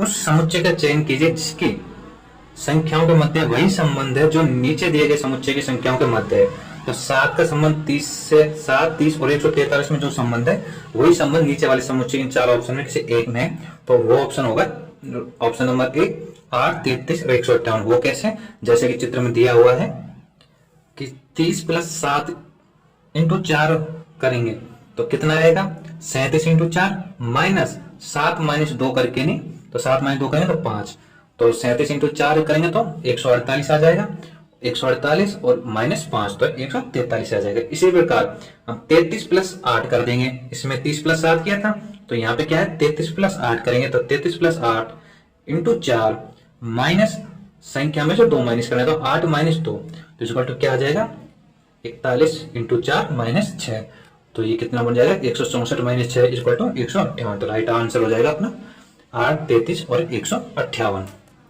question number 14, निम्न अंकित 4 आकृतियों में से 3 में एक विशिष्ट प्रकार की समानता है और एक असंगत है, उस असंगत आकृति का चयन कीजिए। तो इसमें हम दिख रहा है हमको जो ये सेम डायग्राम बन रहे हैं ऊपर नीचे सेम साइज में, यहाँ पे भी हमारा सेम साइज में 2 डायग्राम बन रहे हैं, और इसी प्रकार फोर्थ में भी सेम डायग्राम त्रिभुज बने सेम साइज के, लेकिन थर्ड में एक बड़ा है एक छोटा वर्ग है, तो जो डिफरेंट होगा वो थर्ड ऑप्शन हो जाएगा, इसका आंसर हो जाएगा थर्ड। क्वेश्चन नंबर 15, उस विकल्प आकृति का चयन कीजिए जो दी गई आकृति में प्रश्नवाचक चिन्ह के स्थान पर आएगी और पैटर्न को पूर्ण करेगी। तो इसमें पैटर्न पूर्ण करने वाली आकृति कौन सा हो जाएगा, ऑप्शन फर्स्ट। इसको आप सेट करके देखेंगे तो ये डायग्राम पूरा बन जाएगा, तो इसका आंसर हो जाएगा ऑप्शन फर्स्ट। क्वेश्चन नंबर 16, निम्न श्रेणी में प्रश्नवाचक चिन्ह के स्थान पर दिए गए विकल्पों में से कौन सी संख्या आएगी। तो जो ये श्रेणी है 8, 20, 25, 37, 46, 76, 89, 145 के बाद जो संख्या आएगी वो हम देखेंगे 18 और 20 में कितने का यार है 2 का, और 20 और 25 में 5 का, और 25 और 37 में 12 का, और 37 और 46 में 9 का, और 46 और 76 में 30 का, 76 और 89 में 13 का, और 89 और 145 में 56 का। अब हम देखेंगे 2 और 12 इसमें कितने का ऐड है, 10 का। ऐसे 12 और 30 में कितने का ऐड है, 18 का। ऐसे 30 और 56 में कितने का ऐड है, 26 का। तो ये हो गया। अब हम इसमें 5 और 9 में देखते हैं। 5 और 9 सेकंड और फोर्थ संख्या में, फोर्थ और सिक्स संख्या में, तो 6 और 8 संख्या में क्या होगा, तो 5 और 4 9 आ रहा है, 9 और 4 13, 13 और 4 17, तो 17 ऐड हो जाएगा 145 में, तो संख्या आ जाएगी 162। इसका आंसर हो जाएगा 162। क्वेश्चन नंबर 17, यदि दर्पण को दिए गए संयोजन के दाईं ओर रखा जाए तो दर्पण में निर्मित सही प्रतिबिंब का चयन कीजिए। तो जो पब्लिकेशन में के दाईं ओर दर्पण रखा जाएगा तो इसका जो प्रतिबिंब बनेगा वो ऑप्शन नंबर 3 बनेगा। आप इसको थोड़ा इमेज करके देख के कर सकते हो। क्वेश्चन नंबर 18, उस विकल्प आकृति का चयन कीजिए जो दी गई आकृति में प्रश्नवाचक चिन्ह के स्थान पर आएगी और पैटर्न को पूर्ण करेगी। तो इसमें हम रख के देख लेंगे कि कौन सा पैटर्न पूर्ण करेगी। तो सबसे पहले बीच में एक क्रॉस आएगा, उसके साइड में 2 स्टार आएंगे, तो इसमें बीच में क्रॉस नहीं है तो ये गलत हो गया। इसमें क्रॉस है, साइड में 2 स्टार है, तो ये राइट आंसर हो जाएगा। क्वेश्चन नंबर 19, दिए गए समीकरण को संतुष्ट करने के लिए किन्हीं 2 चिन्हों को एक दूसरे से प्रतिस्थापित किया जाना चाहिए। तो इसमें इसका जो आंसर होगा वो ऑप्शन नंबर 2 होगा, माइनस और प्लस को, जैसे कि चित्र में दिया हुआ है कि हम माइनस की जगह प्लस रख देंगे, प्लस की जगह माइनस रख देंगे। जो यहाँ पर माइनस की जगह प्लस रख देंगे, प्लस की जगह माइनस रख देंगे। जो आंसर आएगा वो 51 के इक्वल आ जाएगा। तो ऑप्शन नंबर 2 राइट आंसर हो जाएगा। क्वेश्चन नंबर 20, कौन सी विकल्प आकृति निम्नलिखित आकृति श्रृंखला में प्रश्नवाचक चिन्ह के स्थान पर आएगी। तो इसको थोड़ा सा हम समझ लेते हैं कौन सी आएगी। अब इसमें देखेंगे ये वाला और ये वाला सेम है और ये एक दूसरे के अपोजिट है। जो बीच वाला है और नीचे वाले सेम है। फिर से हम देखेंगे कि ऊपर वाले दोनों सेम है, बीच वाले अपोजिट है और नीचे वाले सेम है। तो ऊपर वाले इधर सेम आएंगे, तो ऊपर ये वाला डंडा ज्यादा बड़ा हुआ है और ये वाला छोटा है, तो ये वाला बड़ा है, ये वाला छोटा, ये सही है। तो ये उल्ट नीचे की साइड होता है, इधर ऊपर की साइड को आएगा, तो ये ऊपर की साइड को जा रहा है एरो, और ये नीचे वाला सेम के सेम आ जाएगा, तो जो कि सेम की सेम है। तो ऑप्शन नंबर 1 राइट आंसर हो जाएगा। क्वेश्चन नंबर 21, यदि इक्वलिटी को 22 83 26 31 827 के रूप में और कन्फर्म को डैश डैश डैश के रूप में कूटबद्ध किया जाता है तो रिसोर्स को कैसे कूटबद्ध किया जाएगा। तो जैसे कि चित्र में दिया हुआ है, इक्वलिटी के लिए देखते हैं, ये कितने पे 5 पे, 5 का अपोजिट क्या होता है v, तो v कितने पे आता है 22 पे, तो यहाँ पे क्या आ गया 22 आ गया। q कितने पे आता है 17 पे, 17 को हम कैसे लिखेंगे 1 + 7 तो 8, तो 8 आ गया। u कितने पे आता है 21, तो 21 में डबल डिजिट है, तो 2 + 1 करके हम इनको ऐड कर देंगे 3 आ जाएगा। ऐसे ही e सिंगल डिजिट है, 1 नंबर पे आता है, तो इसका जस्ट अपोजिट क्या होता है z होता है, जो कि 26 पे आता है, तो यहाँ पे हमने 26 लिख दिया। ऐसे ही l कितने पे आता है 12, तो डबल डिजिट है, तो 1 + 2 = 3। ऐसे ही i 9 पे आता है, तो 9 का अपोजिट r हो जाता है, t डबल डिजिट है, तो 2 + 0 = 2। और y 23 पे आता है, तो नहीं y 25 पे आता है, तो यहाँ पे गलत लिख गया है, y 25 पे आता है, 2 + 5 = 7, तो ये हमारे ऐसे ये पूरा बन जाएगा। ऐसे हम कन्फर्म को देख लेते हैं, कन्फर्म में भी वो हो जाएगा, c 3 पे आता है, तो 3 का अपोजिट x हो जाएगा, जो कि 24 नंबर पे आता है, तो 24। o 15 पे आता है, तो o 15 पे आता है, 15 डबल डिजिट है, तो 1 + 5 = 6।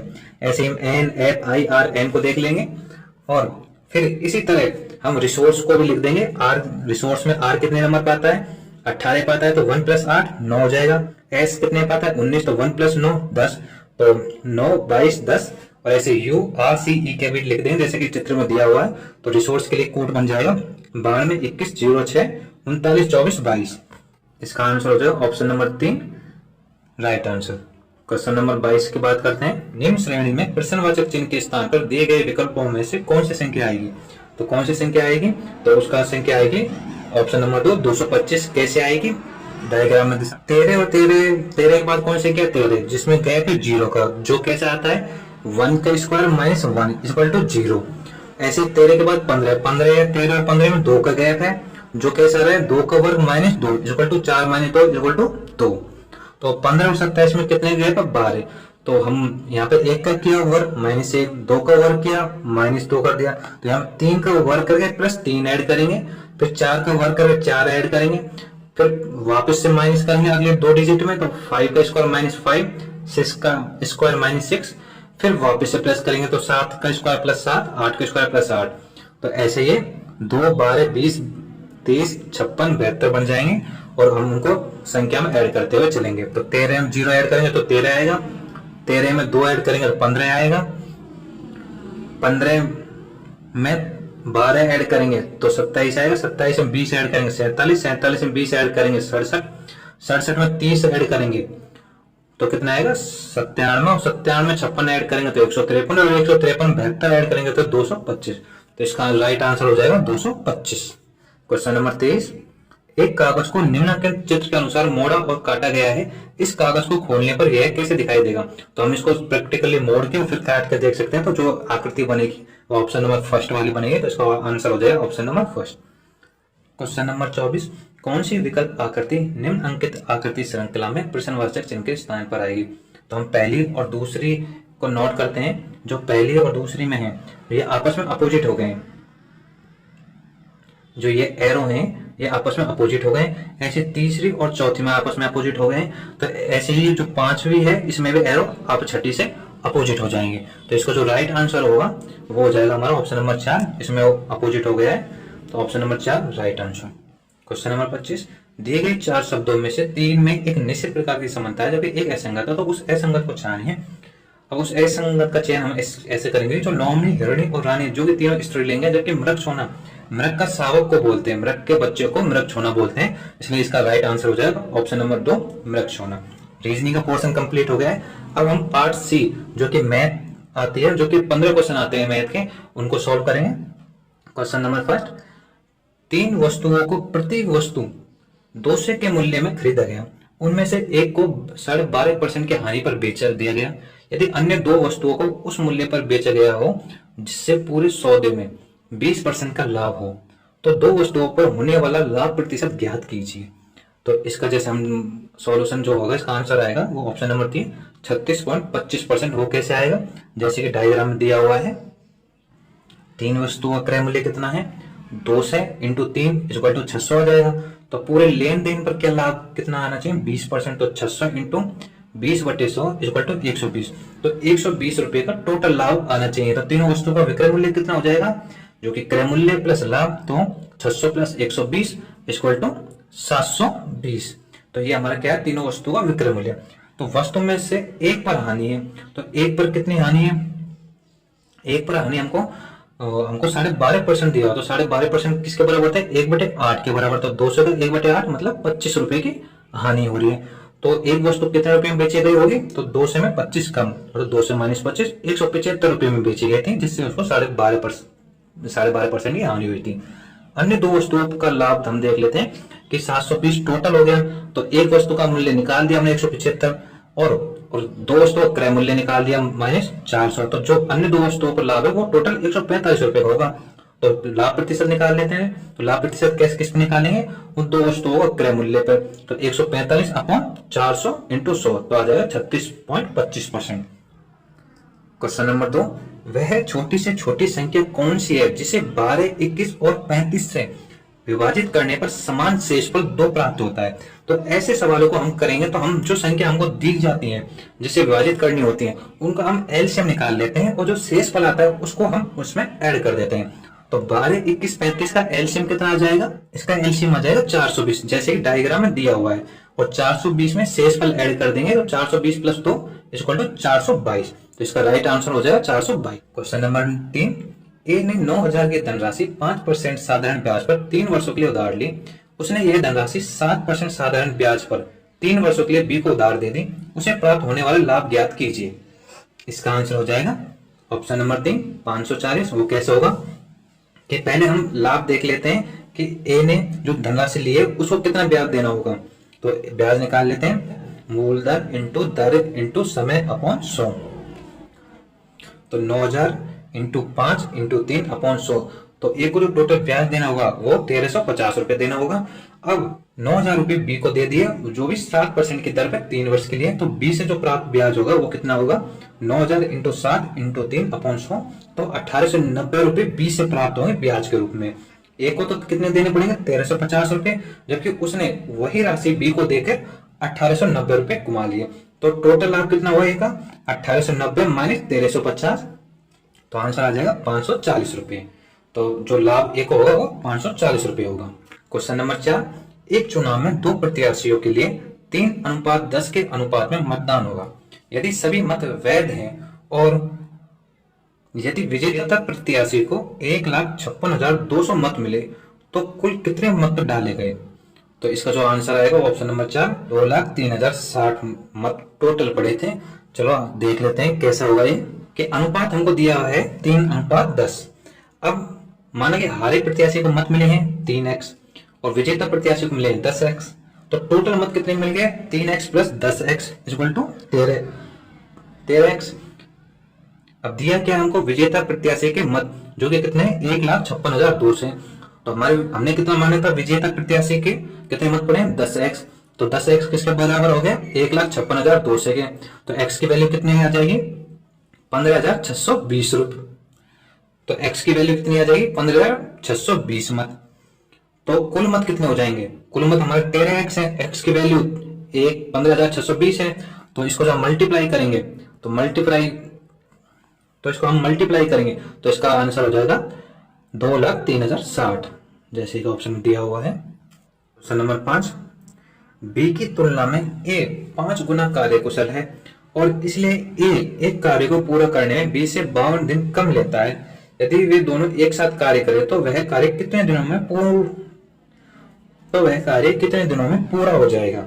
तो इसका आंसर हो जाएगा ऑप्शन नंबर 10 सही 5/6। कैसे होगा? चलिए देख लेते हैं। हमको दिया हुआ है कि ए और बी में जो ए है वो 5 गुना ज्यादा कार्यकुशल है, तो ए की क्षमता कितनी है? 5 और बी की कितनी? 1। जब बी किसी काम का 1% करेगा तो ए उस काम को 5% कर चुका होगा। तो समय दोनों को इक्वल करने के लिए समय अगर 1 घंटे में ए 5 करेगा तो बी 5 घंटे में उस कार्य के बराबर उतना कार्य करेगा। तो 5:1 समय कितना लगेगा? 1:5। अब मान लेते हैं कि ए द्वारा लिया गया समय x है और बी द्वारा लिया गया समय क्या हो जाएगा? 5x। प्रश्न अनुसार अब हम देखेंगे ए बी से 52 दिन कम लेता है, तो 5x minus x equal to 52 आ जाएगा। तो x की वैल्यू कितनी आ जाएगी? 13 आ जाएगी। अब x की वैल्यू 13 आ गई। अब ए 13 दिन में उस कार्य को करता है और बी उस कार्य को कितना करेगा? 5 × 13 इक्वल टू 65। तो ए की क्षमता कितनी है? 1/13, बी की कितनी? 1/65। दोनों साथ में काम करेंगे तो 1/13 प्लस 1/65 इक्वल टू कितना हो जाएगा? 6/65। तो उस कार्य में कुल जो समय लगेगा वो लगेगा कि जो ये दोनों साथ मिलके इतना काम कर लेते हैं एक दिन में, तो उसको काम में इसका डिवाइड कर देंगे तो 1/6/65, तो 65/6।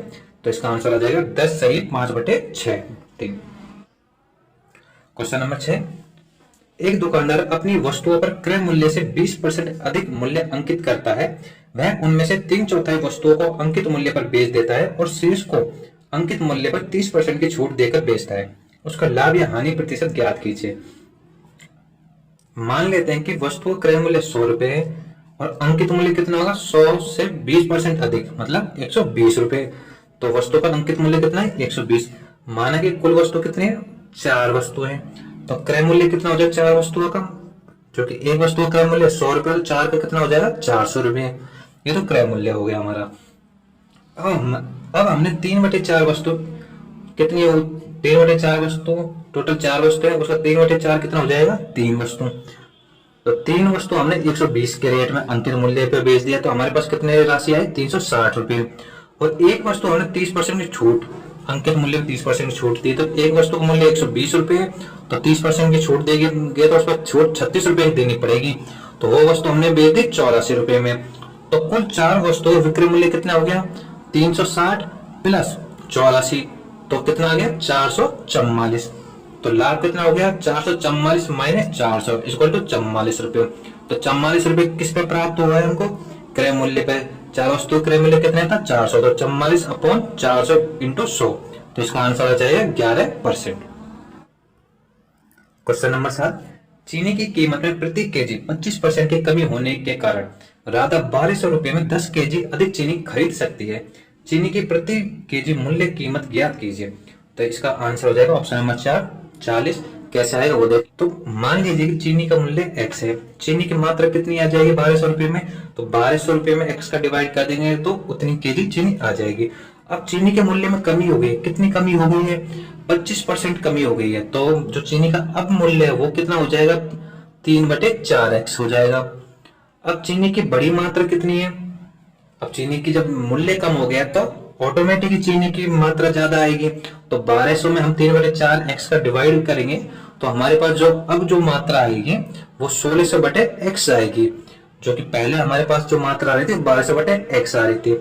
तो प्रश्न के अनुसार हमको क्या दिया है कि 10 kg अधिक चीनी आती है। तो बड़ी हुई मात्रा कितनी है? 1600/x minus 1200/x equal to 10।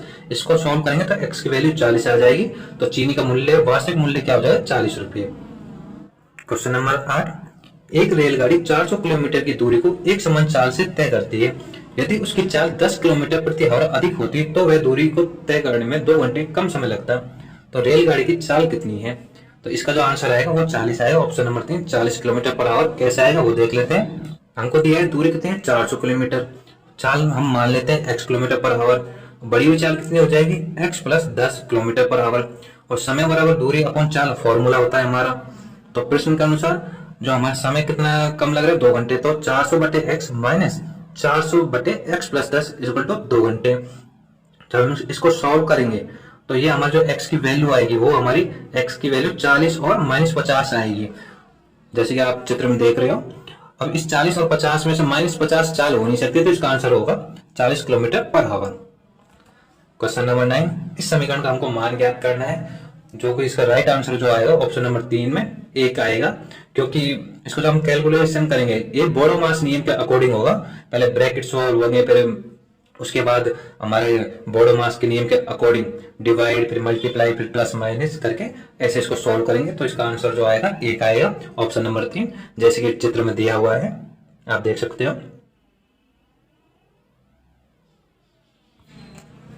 Question number 10, उस समचतुर्भुज का क्षेत्रफल कितना होगा जिसकी भुजा 10 सेंटीमीटर और छोटा विकर्ण 12 सेंटीमीटर है।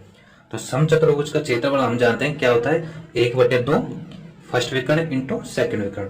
तो इसका जो राइट आंसर होगा ऑप्शन नंबर 4 होगा। 96 कैसे होगा वो देख लेते हैं। तो समचतुर्भुज की भुजा हमको दी हुई है a बराबर 10 सेंटीमीटर, एक विकर्ण दिया हुआ है d1 बराबर 12 सेंटीमीटर। तो हम दूसरे विकर्ण d2 मान लेते हैं। तो हम जानते हैं कि 4a² बराबर d1² प्लस dt² होता है, मतलब 4 भुजा स्क्वायर बराबर विकर्ण फर्स्ट का स्क्वायर प्लस विकर्ण सेकंड का स्क्वायर। और समचतुर्भुज का क्षेत्रफल होता है 1/2 इंटू विकर्णों का गुणनफल, तो d2 इंटू d1। अब हम इसको कैलकुलेशन करेंगे तो 4 इंटू भुजा हमको 10 दी हुई है, प्लस एक हमको विकर्ण भी दिया हुआ है, तो 12 का स्क्वायर प्लस d2 स्क्वायर, तो d2 स्क्वायर बराबर 256, तो d2 इक्वल टू हो जाएगा 16। तो समचतुर्भुज क्षेत्रफल क्या हो जाएगा? 1/2 into 12 into 16 equal to 96 centimetre square. इसका आंसर हो जाएगा 96 centimetre square. Question number 11, n संख्याओं का औसत 36 है। यदि 75% संख्याओं में से प्रत्येक में 5 की वृद्धि कर दी जाए और शेष संख्याओं में 8 की कमी कर दी जाए तो संख्याओं का नया औसत कितना होगा? तो इसका जो आंसर होगा ऑप्शन नंबर 2 37.75 होगा। दिया गया क्या है हमको? n संख्या का औसत कितना है? 36 है। माने n हम 100 मान लेते हैं कि 100 संख्या है, तो औसत में 5% की वृद्धि हुई है, इसलिए नया औसत क्या हो जाएगा हमारे पास? 36 प्लस 5, तो क्या हो जाएगा? 41। अब हम इसका योग लिख सकते हैं कि जो हमारा 41 है वो कितनी संख्याओं में बढ़ा है? 75 संख्याओं में बढ़ा है। तो 75 संख्याओं का योग कितना हो जाएगा? 75 इंटू 41 3075 हो जाएगा। अब शेष संख्या कितनी बची? 100 में से 75 चली गई तो 25 संख्या बची है। हम दूसरे भाग में क्या बोला हुआ है कि औसत में 8% की कमी हुई है, तो बाकी जो शेष संख्या बची है उसमें 8% औसत की कमी हुई है। तो 36 में से -8 मतलब 28 औसत है, तो 25 इंटू 28 टोटल आ जाएगा 700। तो 700 प्लस 3075 जब हम ऐड करेंगे तो हमारे पास जो वैल्यू आएगी उसमें हम 100 के डिवाइड कर देंगे तो हमारा नया औसत आ जाएगा 37.75। तो राइट आंसर हो जाएगा 37.75। क्वेश्चन नंबर 12, अर्धवार्षिक रूप से चक्रवृद्धि की जाने वाली 8% वार्षिक ब्याज दर पर निवेशित एक धनराशि एक वर्ष की समाप्ति पर 20,280 हो जाती है। उसी धनराशि के लिए वार्षिक रूप से चक्रवृद्धि की जाने वाली उसी ब्याज दर पर 2 वर्ष का ब्याज कितना हो जाएगा? तो इसका आंसर होगा ऑप्शन नंबर फर्स्ट 3120। कैसे आएगा वो चित्र में दिया हुआ है। दर हमको 8% दी हुई है और अर्धवार्षिक है तो हम दर आधी हो जाती है, तो समय 1 वर्ष है तो समय दुगना हो जाता है, तो समय हो जाएगा 2 वर्ष। समय हो जाएगा 2 वर्ष। तो हम जानते हैं कि मिश्र धन बराबर होता है मूलधन इंटू दर बटे 100 प्लस 1 की पावर समय। तो हमारे पास मिश्र धन दिया हुआ है P मूलधन है और वैल्यू पुट कर देंगे तो P की वैल्यू जो मूलधन आएगा वो 18,750 आ जाएगा। अब प्रश्न के अनुसार हम चलते हैं कि प्रश्न में हमको दिया हुआ है कि वार्षिक ब्याज दर 8% की वार्षिक ब्याज दर पर 2 वर्ष के लिए कितना ब्याज आएगा। तो कितना ब्याज आएगा, तो हम जानते हैं कि मिश्र धन बराबर 18,750 इंटू 108/100 इंटू 108/100, तो मिश्र धन आ गया 21,870। तो 21,870 में से हम मूलधन को घटा देंगे तो हमारे पास जो ब्याज आएगा वो आएगा 3,120 रुपये। इसका राइट आंसर हो जाएगा 3,120 रुपये। क्वेश्चन नंबर 13, यदि दो धनात्मक संख्याओं को वर्गों का योगफल 24, 26 है और उनमें से एक संख्या का वर्गमूल 7 है तो दूसरी संख्या ज्ञात कीजिए। तो इसका सीधा सा सॉल्यूशन हो जाएगा। हमको दो धनात्मक संख्याओं के वर्गों का योगफल दिया है, माना कि एक धनात्मक संख्या x दूसरी y है, तो x² प्लस y² बराबर 24, 26 हो जाएगा। अब हमको दिया कि एक संख्या का वर्गमूल 7 है, तो √x = 7 हो जाएगा। तो x की वैल्यू कितनी आ जाएगी, 49 आ जाएगी। तो एक संख्या क्या होगी, 49। अब हम फर्स्ट समीकरण में इसकी वैल्यू रख देंगे x की, तो x की वैल्यू 49 का वर्ग प्लस y² बराबर 24, 26 आ जाएगा। तो y² बराबर 25 आ जाएगा और y बराबर 5 आ जाएगा। तो इसका राइट आंसर आ जाएगा ऑप्शन नंबर 2, 5। क्वेश्चन नंबर 14, एक आयत की लंबाई एक वृत्त की त्रिज्या का 2/5 है। वृत्त की त्रिज्या एक ऐसे वर्ग की भुजा के बराबर है जिसका क्षेत्रफल 4900 मीटर स्क्वायर है। यदि आयत की चौड़ाई 20 मीटर है तो उसका क्षेत्रफल कितना होगा। तो आयत की चौड़ाई 20 मीटर है तो क्षेत्रफल हमको निकालना है। तो अब हमको दिया है कि वृत्त की त्रिज्या एक ऐसे वर्ग की भुजा के बराबर जिसका क्षेत्रफल 4900 मीटर स्क्वायर है। तो वर्ग का क्षेत्रफल क्या होता है, a²। तो a² बराबर 4900, तो a बराबर क्या हो जाएगा, 70 हो जाएगा। तो वृत्त की त्रिज्या कितनी हो जाएगी, जो वर्ग की भुजा के बराबर है, तो वर्ग की भुजा कितनी है, 70। तो वृत्त की त्रिज्या भी क्या हो जाएगी, 70। अब आयत की लंबाई जो वृत्त की त्रिज्या का 2/5 है, तो 70 का 2/5 कितना हो जाएगा, हम इससे जब काटेंगे तो 14 × 2 बराबर 28। तो आयत की लंबाई कितनी हो जाएगी, 28 हो जाएगी और चौड़ाई हमको 20 दी हुई है, तो 28 × 20 करेंगे तो उसका क्षेत्रफल आ जाएगा, क्योंकि आयत का क्षेत्रफल होता है लंबाई इंटू चौड़ाई। तो 20 × 28 = 560 मीटर स्क्वायर। तो इसका राइट आंसर हो जाएगा ऑप्शन नंबर 2, 560, जैसे ये चित्र में दिया हुआ है। क्वेश्चन नंबर 15, यदि किसी वृत्त की त्रिज्या में 10% की वृद्धि की जाए तो उसके क्षेत्रफल में कितने प्रतिशत की वृद्धि होगी। तो इसका आंसर होगा 21%, जैसे कि चित्र में दिया हुआ है, आप चित्र से समझ सकते हो। ये हमारे मैथ के सारे क्वेश्चन सॉल्व हो गए। अब हम कंप्यूटर के पे आते हैं, कंप्यूटर क्वेश्चन सॉल्व करते हैं, जो कि पार्ट डी है हमारे, जो 10 क्वेश्चन आते हैं कंप्यूटर के। पहला क्वेश्चन, MS वर्ड में किसी डॉक्यूमेंट के सभी कंटेंट का चयन करने के लिए निम्नलिखित में से किस कीबोर्ड शॉर्ट सर्किट का उपयोग किया जाता है। तो सारे डॉक्यूमेंट के सभी कंटेंट को चयन करने के लिए हम Ctrl+A, ऑप्शन नंबर 3 Ctrl+A का चूज करते हैं, और Ctrl+C कॉपी करने के लिए हम करते हैं किसी किसी चीज को सेलेक्ट करते हैं उसी को कॉपी करने के लिए हम करते हैं, और Alt+L इसका हम उपयोग हम डेवलपर टैब को रिबन में ओपन करने के लिए करते हैं, और Alt+A का उपयोग हम डाटा टैब में डाटा टैब को एक्सेल में ओपन करने के लिए करते हैं। Next question number 2, MS Excel में एक वर्कबुक में कम से कम कितनी वर्कशीट होनी चाहिए। तो MS एक्सेल में एक वर्कबुक में कम से कम एक शीट होना जरूरी है, और मैक्सिमम कितनी वर्कबुक हो सकती है, तो मैक्सिमम डिवाइस की स्टोरेज पर डिपेंड करता है। एक्सेल 2010 में वर्कशीट का अधिकतम आकार, जो हमको पंक्तियों जो कितनी संख्या और कितने कॉलम होते हैं एक्सेल में एक वर्कशीट में, वो हमको 1,48,576 तो पंक्तियां होती हैं, और कॉलम 16,384 कॉलम होते हैं। ये क्वेश्चन बार बार पूछा जाता है कि कितने कॉलम होते हैं, कितनी पंक्तियां होती हैं एक्सेल की वर्कशीट में। Question number 3, MS Excel worksheet की किसी सेल को एडिट करने के लिए निम्नलिखित में से कौन सी फंक्शन कुंजी का उपयोग किया जाता है। तो किसी सेल को एडिट करने के लिए F2 फंक्शन की का उपयोग किया जाता है, और F3 फॉर्मूला बॉक्स ओपन करने के लिए किया जाता है, और F4 मर्ज एरिया कर्सर के लिए किया जाता है, और F5 go to special function open करने के लिए किया जाता है। क्वेश्चन नंबर 4, इंटरनेट से संलग्न प्रत्येक कंप्यूटर निम्नलिखित में से क्या होना आवश्यक है। तो किसी भी इंटरनेट से संबंधित कंप्यूटर में IP एड्रेस होना बहुत ही ज्यादा जरूरी है, बिना IP एड्रेस से इंटरनेट नहीं चल सकता है। क्वेश्चन नंबर 5, HTTPS शब्द का क्या अर्थ है, इसकी फुल फॉर्म हमको बतानी है। तो इसका फुल फॉर्म होती है ऑप्शन नंबर 2 में है, जो hyper text transfer protocol secure. Question number 6, निम्नलिखित MS एक्सेल फॉर्मूला का परिणाम क्या होगा। तो इसका जो परिणाम होगा 256/8/4/2। तो इससे इसमें नीचे से डिवाइड नहीं होते, इसे ऊपर से डिवाइड होना स्टार्ट करते थे। जैसे 256 में जब हम 8 से डिवाइड करेंगे, 256 जब हम 8 से डिवाइड करेंगे तो हमारे पास 32 आएगा, और 32 में फिर हम 4 से डिवाइड करेंगे तो हमारे पास 8 आएगा, और 8 में हम जब 2 को डिवाइड करेंगे तो हमारे पास 4 आएगा। तो इसका राइट ऑप्शन होगा 4, ऑप्शन नंबर 4। क्वेश्चन नंबर 7, निम्नलिखित में से कौन सा कथन सही है? एमएस वर्ड में एक टेक्स्ट एक साथ इटैलिक और बोल्ड दोनों नहीं हो सकता। तो ये कथन गलत है, क्योंकि दोनों एक साथ हो सकते हैं। दूसरा क्या है, एमएस वर्ड में किसी टेक्स्ट में फ़ॉन्ट का आकार 8 से कम नहीं हो सकता। ये भी गलत है, क्योंकि फ़ॉन्ट का आकार है वो 0.5 से लेके 999.90 तक हो सकता है।